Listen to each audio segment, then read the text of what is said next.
s'il y a un secteur impacté par la transition environnementale énergétique, c'est le secteur bien évidemment pétrolier, lui aussi victime, ou en tout cas jusqu'ici acteur bien sûr de la croissance mondiale et aujourd'hui victime des transformations en cours, même si ce secteur tente lui-même de se réinventer. On va en parler avec Jocelyn Joven de Morningstar. Bonjour Jocelyn. Oui. On va voir ensemble si les efforts de certaines majors pétrolières pour verdir leur activité peut leur permettre d'intégrer plus intensément les gestions, les portefeuilles ISR. D'abord, c'est un secteur qui souffre beaucoup, Jocelyn, en particulier depuis la crise du coronavirus, et qui n'a pas profité d'ailleurs du rebond des marchés depuis le mois de mars. En fait, pas totalement. Quand on regarde, c'est la pire performance en bourse avec les services financiers, surprise. En Europe, le secteur a perdu 40%. Quand on peut comparer depuis le début de l'année, une baisse du marché des actions européennes de 11%. Alors les raisons principales, on les connaît, c'est la crise du coronavirus, la récession mondiale, la chute des prix provoquée en début d'année par les comportements un peu erratiques de l'Arabie Saoudite sur la politique de prix, des difficultés plus spécifiques dans ce qu'on appelle l'aval du secteur, notamment la distribution d'hydrocarbures, où les compagnies pétrolières voient leur rentabilité s'effriter, et bien sûr la pression des investisseurs, la volonté, la demande d'avoir des groupes pétroliers qui se transforment dans le cadre du changement climatique. Alors justement, les investisseurs, vous en parlez, on va se mettre à leur place, ceux qui nous suivent en quête de visibilité sur les transformations en cours. Est-ce que les entreprises énergétiques vont bientôt, à force de transformation, et les majors pétrolières particulièrement, voir le bout du tunnel ? Alors, c'est ce que pensent certains analystes. Alors, au moins à court terme, on a un environnement de marché qui devrait devenir un peu plus favorable au prix des hydrocarbures. Alors, c'est ce qu'on attend notamment, un rebond du cours des hydrocarbures l'an prochain, grâce principalement à une plus grande discipline des pays producteurs de pétrole et aussi à une amélioration du marché du gaz. Donc tout ça, c'est un élément plutôt favorable. On a aussi les effets, les annonces de changements profonds qu'opèrent les acteurs pétroliers autour des enjeux climatiques et les modifications de portefeuille d'activité pour tenir leurs objectifs de réduction des émissions de gaz à effet de serre et avoir des activités neutres en carbone. Alors tous ne choisissent pas les mêmes chemins, n'y vont pas par le même chemin. Cela pourrait les aider à retrouver une croissance de leur activité à moyen terme, sans doute un peu moins de volatilité, peut-être des résultats en progression. La différence qu'on voit, c'est que la rentabilité de ces nouvelles activités sera certainement bien inférieure à ce qu'ils ont pu connaître par le passé. Alors vous nous direz justement si la transformation des majors pétrolières, des grandes compagnies pétrolières leur permet d'améliorer quand même finalement leur note ESG et leur permettra d'intégrer peut-être plus naturellement les fonds ISR pour les investisseurs qui nous écoutent. Mais est-ce que déjà ces transformations-là peuvent leur permettre de voir le bout d'un point de vue boursier, voir leur cours de bourse rebondir ? Alors ça, c'est une question bien difficile, c'est pas sûr. En fait, on aura peut-être des premiers éléments de réponse avec les publications de résultats du troisième trimestre qui vont arriver dans quelques semaines. Ce qu'il faut voir aussi, c'est que les investisseurs sont pour beaucoup quand même très centrés sur les questions purement financières. Ils regardent l'évolution des flux de trésorerie, la solidité du bilan, la capacité des groupes pétroliers à verser leurs dividendes. Ça compte toujours autant. Voilà, racheter les actions, c'est vraiment le cœur de l'attention des investisseurs. Et une grande partie de la sous-performance du secteur, d'ailleurs, à court terme, est liée à des facteurs conjoncturels.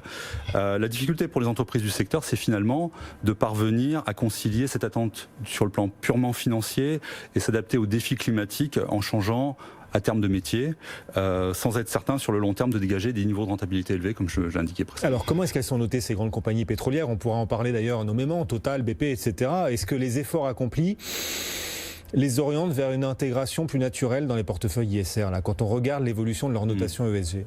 Alors sans surprise, les notes ESG pour les principales valeurs du secteur en Europe sont moyennes, voire passables. Les notes de risque vont de 22 à Repsol, à 37,4 pour BP, ce qui est quand même pas très bon. Saudi Aramco est même un score ESG qui est parmi les plus élevés du secteur avec 51, donc on est dans le risque très très élevé, extrême. Total se situe parmi les moins mauvais élèves avec une note de risque ESG de 27, ce qui est un score moyen dans l'échelle de notation de Sustainalytics. D'un point de vue financier, en fait, les sociétés du secteur affichent sans surprise aussi une décote de valorisation par rapport à la valorisation qu'en font par exemple les analystes actions de Morningstar, puisqu'on a des décotes de valorisation qui sont de l'ordre de 50 à 60%. Qu'est-ce qui explique un groupe comme Total qui a fait des annonces spectaculaires encore il y a quelques jours pour recomposer son mix d'activités quand même, qui tente de verdir, verdir son rôle dans le monde, verdir ce qu'il produit, verdir ce qu'il vend et commercialise. Qu'est-ce qui fait que Total doit se contenter d'une note ESG encore moyenne et qu'est-ce qui en fait un élève moyen dans ce groupe dont vous nous parlez? Tout simplement la forte intensité carbone des métiers de Total qui est son principal défi d'un point de vue ESG. Alors le groupe a réduit son exposition aux actifs les plus risqués, notamment les sables bitumineux dans le nord du Canada.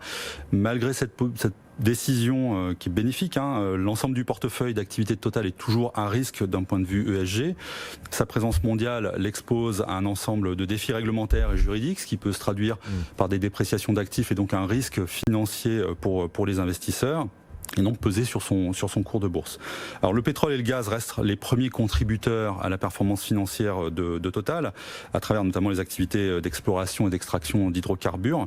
Ces activités peuvent afficher des niveaux de rentabilité élevés quand les cours du pétrole et des hydrocarbures sont satisfaisants.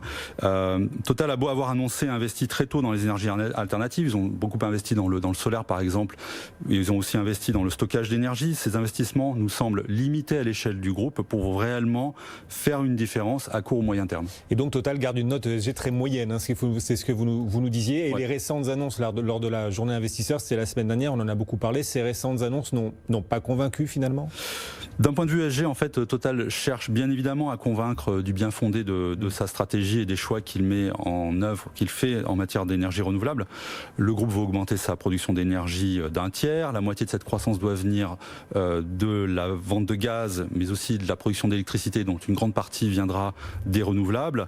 D'autres objectifs très ambitieux semblent louables sur le papier, mais ça ne se concrétiseront sans doute que dans plusieurs années. Par exemple, la création de puits de carbone, qui est un élément, par exemple, que privilégient fortement les compagnies américaines et saoudiennes. D'autres objectifs très ambitieux semblent louables. D'autres objectifs, par contre, en termes de mix énergétique, le mix de Total sera centré très fortement sur les hydrocarbures. La part du gaz naturel liquéfié, des renouvelables ou des biocarburants devrait rester minoritaire, même si en nette croissance dans le mix du groupe. Alors d'un point de vue strictement boursier, le cours n'a pas profité des annonces de Total la semaine dernière. Non, le jour même, le titre Total a bien progressé, puis dès le lendemain, il a perdu tout ce qu'il avait gagné la veille. Voilà. Donc en effet, les marchés n'ont pas été encore assez convaincus. Les analystes d'ailleurs semblent avoir été davantage rassurés par les engagements en matière de croissance de production, d'objectifs de rentabilité, de retour à l'actionnaire, toujours les questions financières, ce qui montre quand même que la mue d'un groupe comme Total sera très longue, sans doute plus longue que le volontarisme affiché par ses dirigeants. Malgré tout, Total a une meilleure note que son rival BP, par exemple, si on souhaite mettre en perspective les choses. Jocelyn. Oui, tout à fait. Mieux noté que BP, mieux noté d'ailleurs que Royal Dutch Shell. Donc au niveau européen, c'est une valeur plutôt bien notée, mais moins bien notée que Repsol. Alors si on regarde BP, les analyses quelques secondes. Oui, les analyses de Sustainalytics estiment que le risque ESG est élevé en raison d'une exposition forte au pétrole dit non conventionnel et aux métiers et aux déboires historiques que le groupe a connus avec des incidents environnementaux très connus, très dramatiques. BP a accru sa présence dans l'offshore au Brésil, dans le golfe du Mexique, en mer du Nord, ce qui augmente le risque d'accident et de pollution. Et puis aussi un autre élément, c'est l'exposition de BP au russe Rosneft qui déploie des recherches d'exploration d'hydrocarbures dans l'océan Arctique. Tout ceci explique pourquoi la note de BP n'était que de 37,4, ce qui est relativement élevé d'un point de vue ESG. Merci beaucoup Jocelyn Joven. Les spécialistes de Morningstar nous accompagnent sur l'évolution, les transformations d'un certain nombre de secteurs et de sociétés et l'évolution de leur note ESG. Et on voit que pour ces majors pétrolières, malgré les efforts annoncés, vous parliez particulièrement de Total, la note, elle, évolue un peu moins vite pour l'instant.